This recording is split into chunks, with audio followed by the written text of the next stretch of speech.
joining us. I want to thank y'all for coming to the Tennessee State Museum for our noontime lunch and learn series. We're going to be doing these every month this fall, and so I know a lot of y'all are state employees. This is a great opportunity to eat lunch. You got to take lunchtime anyway, so why not learn some interesting things about Tennessee history. Today we've got a great presentation for you. Our esteemed curator, Dr. Rex Weeks, will share with us just for about 30 minutes, just to fit into your lunchtime, some very unique items in our Tennessee collection. Our collection is one of the strongest state collections in all of our country, and this is just a small fraction of that, which are particularly interesting. These are those items that are perishable, that date back hundreds and, should I say, thousands of years, organic material. So I am very interested in the talk myself. So I'm going to now hand it over to Dr. Weeks and let him share with us. Welcome, Dr. Rex. I'm so happy to be here today and to be able to share something that I find is great interest, and I hope it will pique yours too. The things that archaeologists or people who study things in the past generally work with are things made of stone, bone, and often potsherds. But for perishable artifacts, or at least the study of them, although things like shell and bone will decay and they're perishable sort of, but perishable artifacts more so pertain, at least the study of them, to things made out of plant and animal tissues such as fiber, feathers, wood, and hide. Now, what causes this? Well, we understand that environmental extremes are a major factor. That is, extremes in dryness or waterlogged sites, bogs, and also cold. Freezing things will preserve these kinds of artifacts. But what we do not understand very well, because in all those conditions, they don't always survive because of chemistry of what they're found in. And that's one of my research questions that I have been pursuing for quite some time. So I'd like to give you a couple of statistics. I told you that about the stones, bones, and potsherds. Well, two examples that are often cited is the really dry, dusty caves in Coahuila, Mexico. For every finished stone artifact, there were 20 finished perishable artifacts. And then we think about a waterlogged site like on the northwest coast, like the Macaw village that was preserved in Ozette. But there are plenty of other sites. It was learned that 95% of the artifacts, when they had that kind of preservation, were perishable. So that leaves 5%. Now imagine sometime distant in the future, somebody trying to reconstruct your lives from 5% of the things that you have in your hands right now, or in your daily lives. That's what archaeologists are clearly at a disadvantage. So, I would now like to show you some things that will, because Tennessee actually has lots of caves and dry rock shelters. It's not the only way that things are preserved in the archaeological record for perishable artifacts. However, it is a good one. And you'll notice that they go from Middle Tennessee, the Central Basin here in Nashville, to the Cumberland Plateau and over to the Ridge and Valley. And this is simply from the study of just looking at things in published accounts. There's thousands of more, particularly fiber and cane artifacts. So this just shows you what we know, but you could pretty much include every county by other kinds of things, and there's many counties where we don't have anything at all. So early on in Tennessee, particularly in the War of 1812, people began to dig in caves and rock shelters, even the Revolutionary War for that matter.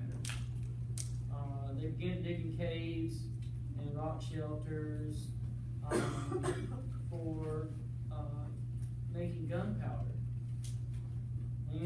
or they just to explore them. And there was a Bureau of Ethnology established in Washington, D.C. that involved archaeology, and William Henry Holmes in 1896 published this wonderful book, which you can get free online, Prehistoric Textile Art of the Eastern United States, which features some pretty amazing stuff in Tennessee.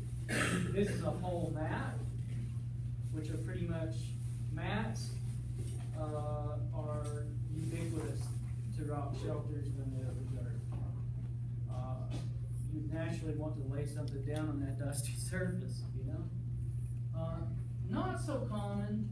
It's uncommon that you get a whole one like this, but there have been several whole ones. There's been bare robes found, clothing, everything you can imagine that people might have used in the past. But this garment here is very unusual. And since Holmes featured them, basically said, hey, these are neat things, no one studied them, and they're at the Smithsonian Museum. Can't wait to get in there. So the two sites that I'm going to talk about today are the Rome Rock Shelter and the Ravenscliff site. Now, Rome Rock Shelter is actually in the Central Basin on the Cumberland River. However, it's very close to the Highland Rim, which is a very good area for things. There's actually been lots of things found on the Cumberland River and adjacent states, especially in Kentucky, with their caves and rock shelters, much like Tennessee. So this is a picture of what the Rome Rock Shelter looks like pretty much today. These may be some of the areas that where we came from, where things might have came from. This particular the river is just right down here, just right down there in front of it. So it's a pretty amazing place, and it's on private property, as both of these sites are. And the collection, which is out on display right now, kind of in the section between the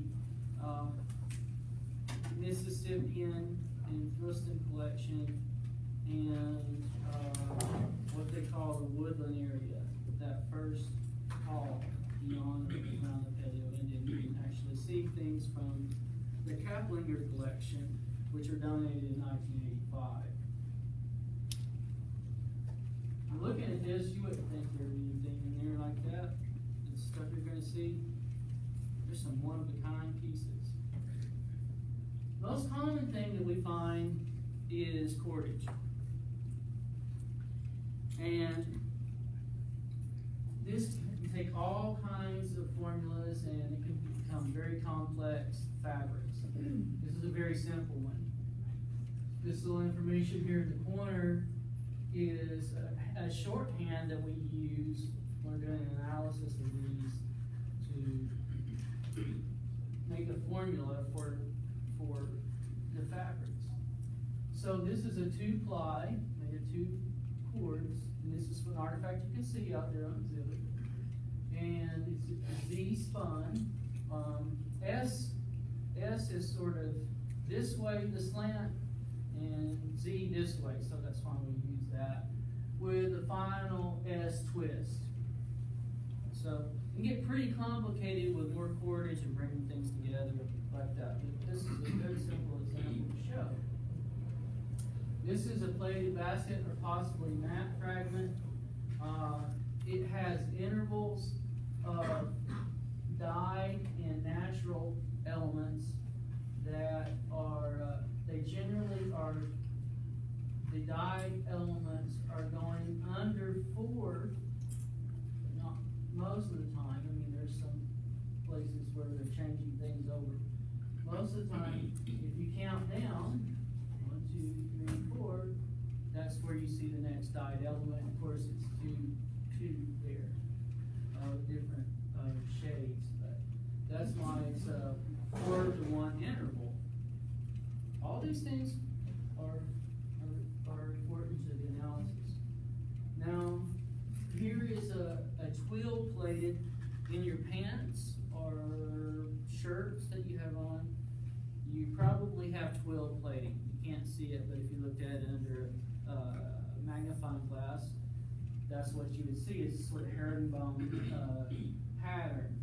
This is again decorated with dark and light elements, and sort of gives this kind of pattern. And almost invariably, these mat fragments, and this is the edge of it, what we call the selvage,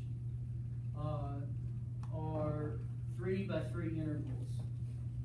So, as I mentioned before, this is going over 3, so 1, 2, 3 of the decorative element. This is a one-of-a-kind. Now, if you go into the Mississippian section, you'll see lots of so-called rim rider bowls. This, to my knowledge, is the only wooden one that I know of. There could be ones out there. But you generally have something here that's maybe human, animal. This is thought to be because of the way the tail is, and there is an example out there in pottery, earthenware, where it is a bat.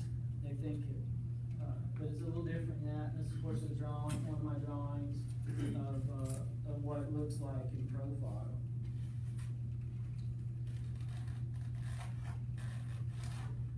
This is a tray, again in profile. You can do residue analysis on this and possibly find microscopic, all kinds of things you could learn from it. And maybe we'll do that someday. Moving onward to Ravenscliff, one of my favorite places in the world. In 2014, a man named Ralph Pickett, he runs a nursery in Grundy County, donated a collection that belonged to his brother that he inherited of some of the most amazing artifacts, which I'll only be able to show you a few east of the Rockies. That fortunately they're not on display. This is the Radiocarbon Shelter. For scale, that's a 1970 Ford Fairlane. That's how we roll in Grundy County. Here's a nice piece of cordage. You gotta know things about knots too. This is usually for attaching things. This particular knot, which is a lark's head knot, and of course the ply formula that I talked about below. And in each of these, you have the object number and the person who made the photograph. This is a very, very interesting piece. It uses two of the elements, and they're only painted on one side. They're not dyed like the other piece. And actually, the cane is different too in its thickness. And it may be some species variation. Again, the selvage or edge of it. And the reason it's sharp like that, and of course this is where they're putting in some more things that you get chunk, but the main pattern is that they're doing it 1 by 1 intervals, but they're using two in one case for those. The reason it's so sharp there is because the guys who found it cut it in half. And also did with some other artifacts, so they both have peace. This is one of the twill plated, again 3 by 3, and I just showed you that both of these rock shelters have them in there. The chances of finding pieces of this or cordage almost in lots of rock shelters that aren't too damp or have the right pH to buffer it will turn these things turn up. Often people dig too quickly and don't find them. You're looking here at a fragment of an arrow shaft, and they typically are with turkey feathers. You know, it's lost a lot of its color, mites have eaten on it. It's been cut. It used to be attached. There was a feather on this when it was first came out of the ground. Things were photographed. It looked very, very different. This is from an ethnography of the Catawba in South Carolina, and this is called tangential fletching. Basically, you lay the feather parallel to the shaft rather than perpendicular to the shaft like we see in a lot of the radial fletched arrows in archery today. These are still very much used by lots of people. They're more common in the Northeast, but they're also in the Southeast. And if you go up to the eastern band of Cherokee Indians on the fall boundary in western North Carolina, they still use what they call the Cherokee two-fletch. So this artifact is probably the earliest example of that east of the Mississippi. And I'll share the dates with you in just a moment. East of the Mississippi. One of the amazing discoveries that we made by accident, happy accident, under the microscope, looking at these things, is we found some textiles that have actually been pushed through sometimes the twist, but also through the cordage itself. And I think people might have sewn all the time, but there was actually no evidence of it except for Seneca mats in the 1700s. The only archaeological example is on the Columbia Plateau out far northwest. We since have discovered in the Ohio History Connection a much more finely sewn textile. We haven't dated it yet. It's part of my ongoing research with my colleague, Professor Edward A. Jolie, who's also Muskogee Creek, as well as Lakota from Pine Ridge. This is net fragment, like the basket fragment I showed you from Ravenscliff. Again, they cut it. Most of the cordage is this kind of configuration with a SZZ, and there's mends in it in several places. And I'll point out this one in particular, they mended that. Now, you might think these were used to catch animals and all, but they actually found in another place and in many other rock shelters that these were used to carry things like corn. And they found one full of corn at Ravenscliff. Unfortunately, that's in a private collection, which probably contains the oldest blowgun on the North American continent. They mended it with grain knots, if you will. This is Ralph's favorite artifact, and people thought this was a rabbit hair. They just looked at it. But it's actually like that first garment that I showed you from Holmes, a piece of one of these feathered cordages. And one of my colleagues, Don Ball, in Louisville, Kentucky, who I'm working on right now with early Creek textiles, or Muskogee textiles, as well as with Ed. But they wrap these cords with these feathers. Now the burning may be incidental, but they made these wonderful feather capes and blankets and robes. Whole ones have been found. Some are garments. This is just a tiny piece of one. Some people think it looks like a hair ornament, but we really don't know what it is. And this is, of course, probably the most amazing of all. And it is a decorated moccasin, if you want to. It's got a variety of mending and overcast stitching around the sides. It has twining here, and for the most part, these are untwisted fiber bundles of plant that I'll show you in just a moment. But I think my drawing helps you see that it has two bands going down the center. What's so amazing about this is that it is the only dated and earliest decorated piece of footwear east of the Rockies. There's plenty, hundreds of shoes, thousands, maybe thousands in private collections, but just in museum collections alone, there's hundreds. But they're not preserved well enough, or we can't see visually. We need to do other kinds of analysis. This is only one we could really see visually. Then we went to the Ohio History Connection in Columbus. Guess what? We found another decorated shoe, but very different from this, and it's not dated.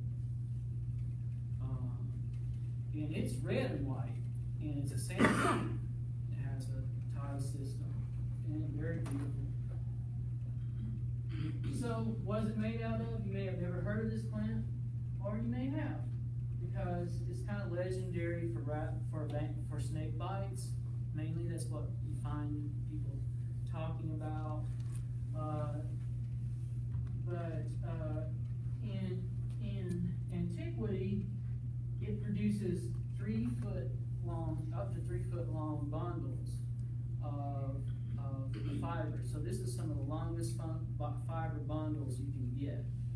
It's very much the reason it has yuccifolium is because it's not in the yucca family, which are succulents that are found in the Southwest and other places primarily.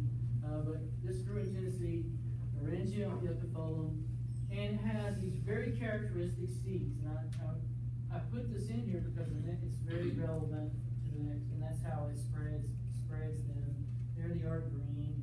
They have this very characteristic shape. So in the heel pocket, we found smashed in the brine, foot in there. Clearly seeds. And they're actually all throughout the fiber bundles. So we feel pretty good about this. A lot of these artifacts need to be looked at. We have a colleague, Dr. Liz Horton, at Toltec Mounds in Arkansas that specializes in that. And I'd like for her to come here and help us out with that someday. So, radiocarbon dates. These are one of the main dating methods for archaeologists. They're based on the decay and half-life of the carbon atom that is absorbed by most life forms, except those in the bottom of the Mariana Trench, which are based on a tungsten atom.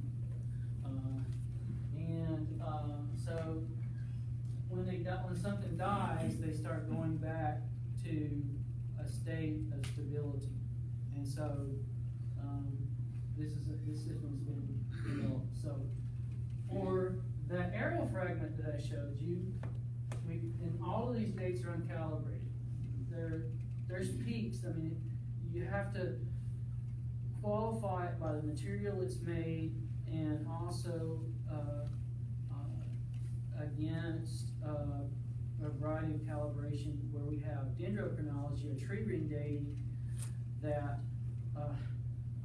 has been radiocarbon dated. So radiocarbon has not been just this straight line of equity, but it actually has peaks in it. So we try to draw a line, if you ever took calculus, to figure out what or multivariate statistics to find out the line that you can draw through that zigzag to that best approximates that, and that's what we use for calibration.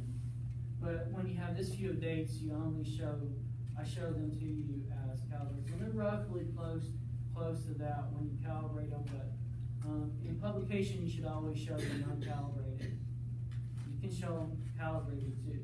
So the arrow, 960 plus or minus 70 years before 1950, when we messed radiocarbon up so bad with the A-bomb, it doesn't matter anymore. These were done by the Tennessee Division of Archaeology, which we have the first archaeologist, Nick Fielder, here with us today.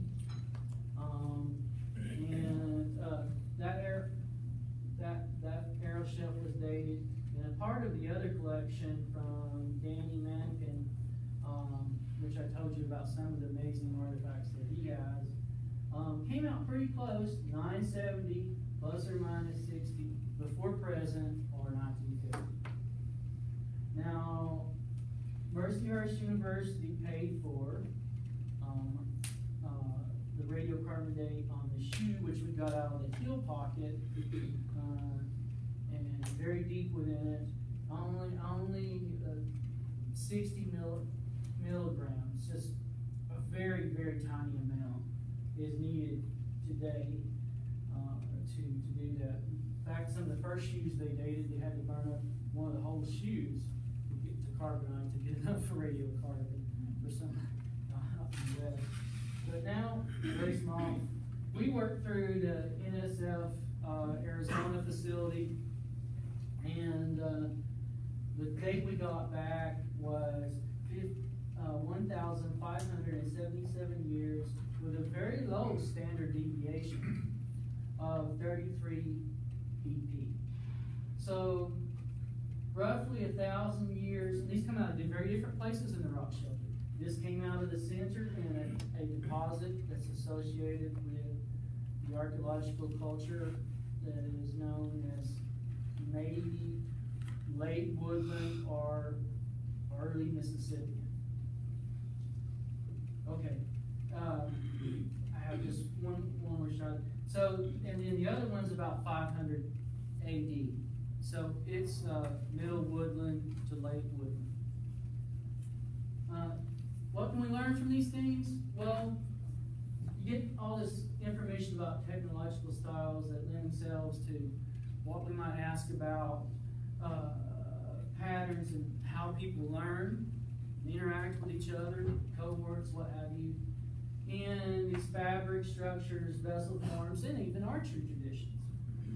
And archaeology of textiles, as you'll see an exhibit out there for the salt, you will see impressions pressed in pottery. Now, the majority of information that's been published is based on impressions.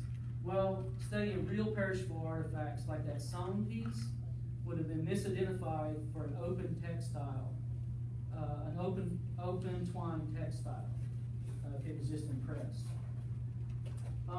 And of course, this plain weave thing is something that begins very early in the archaic, and by around 1000 AD, they switch over to a totally different technology.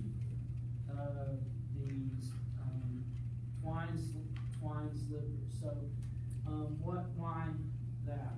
Very interesting.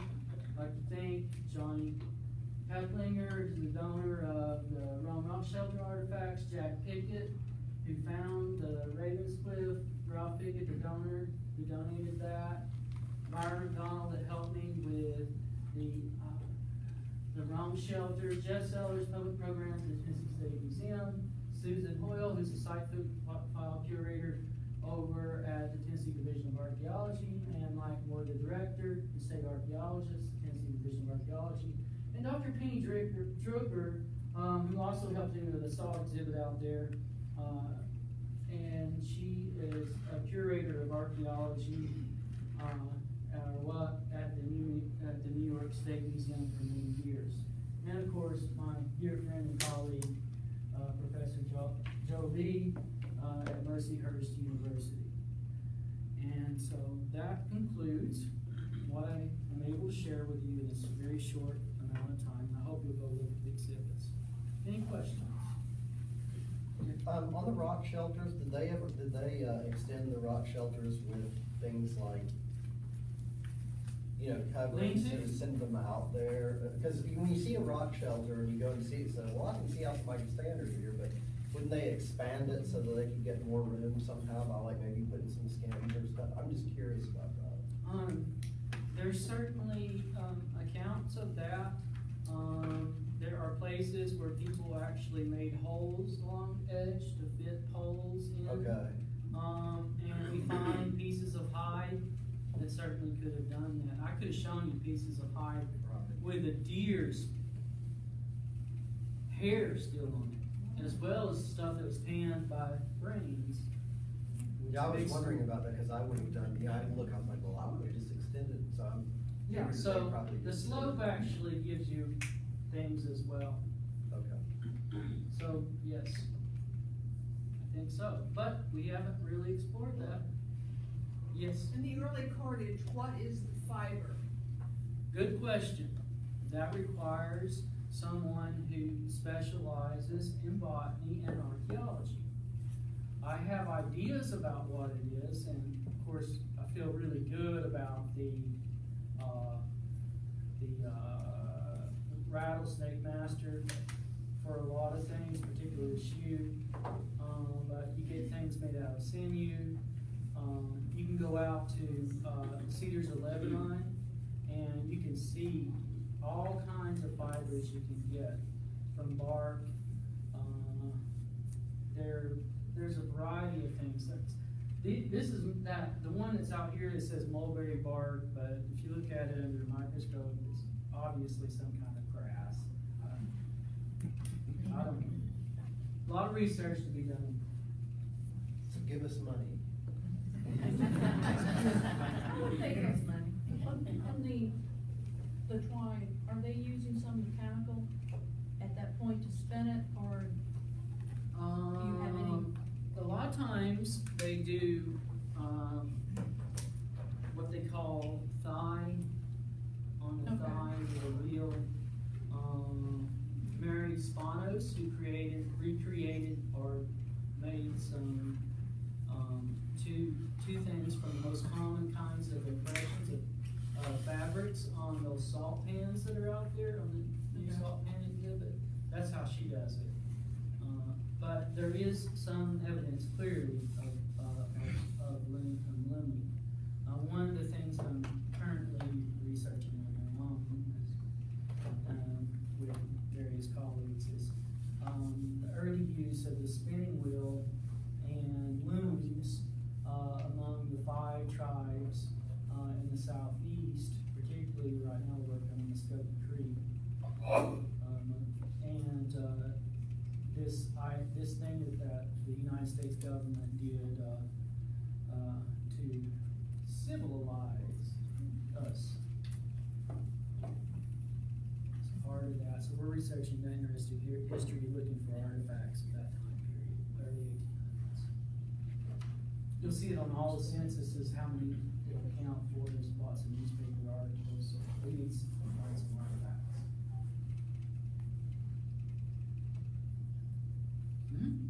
Were you focusing just on textiles, or does that, or does that imply that there were very little animal-based material that was found? There is more, the most common artifact to find is cordage, pieces of cordage. And then fabrics, you get a lot of split cane, basketry and mats. But there certainly is a lot of hide and hide clothing. Like I said, there have been whole blankets found, bearskin robes. Up in Pickett County, interesting enough, Pickett County and Clifty Creek produced a bunch of these things, some of which were donated to an earlier version of this museum, including a bow and arrows, which nobody knows what happens to. The guy donated, quite frankly, got pretty upset about it. But there are plenty of hide things, and we saw those in the Ohio History Connection collections, and we also have them in the stuff from Ravenscliff. I just didn't put them on there because they're pieces. I was trying to show you the most I was trying to give you a sense of some of the things that are quite impressive to look at. In fact, like the shoe, how important that is. These are the rock themselves. Right for right now. And you take that one from Ohio History Connection, we may find out that the Tennessee State Museum doesn't have it anymore. Yeah, Rex. Expanding upon the animal connection, we know that sinew is common use. How often, or is it at all common to see an interspersion between both fabric and or textiles with the sinew?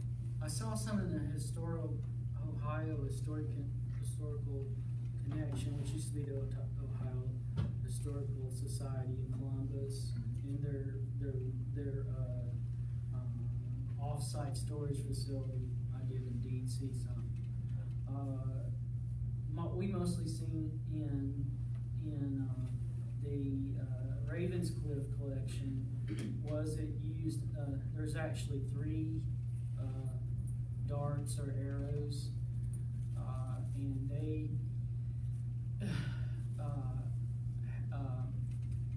one of them is tangentially fletched. The third one, I've only seen a Polaroid that Danny Mankin took in 1969, and it's radially fletched. So, but you really see the sinew there. You see scoring. You see feathers cut, singed. I mean, this stuff is really complex. It tells us lots about relationships among people. Thank you. All right, everybody, let's give Rex a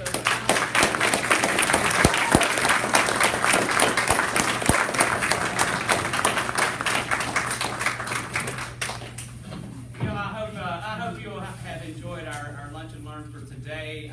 What a great turnout this is. I briefly want to acknowledge Rex. You know, that piece of footwear, he was very instrumental on bringing that as a donation into this collection. And that's one thing I'd like to emphasize throughout this lunch and learn series is the talent that you all have as citizens of Tennessee on this curatorial team. You'll be seeing and hearing from many of our experts who are here with us today that are just like Rex in their own fields, and they're out there really trying to do this research and to preserve and collect these materials for generations to come in Tennessee. So I do want to say that.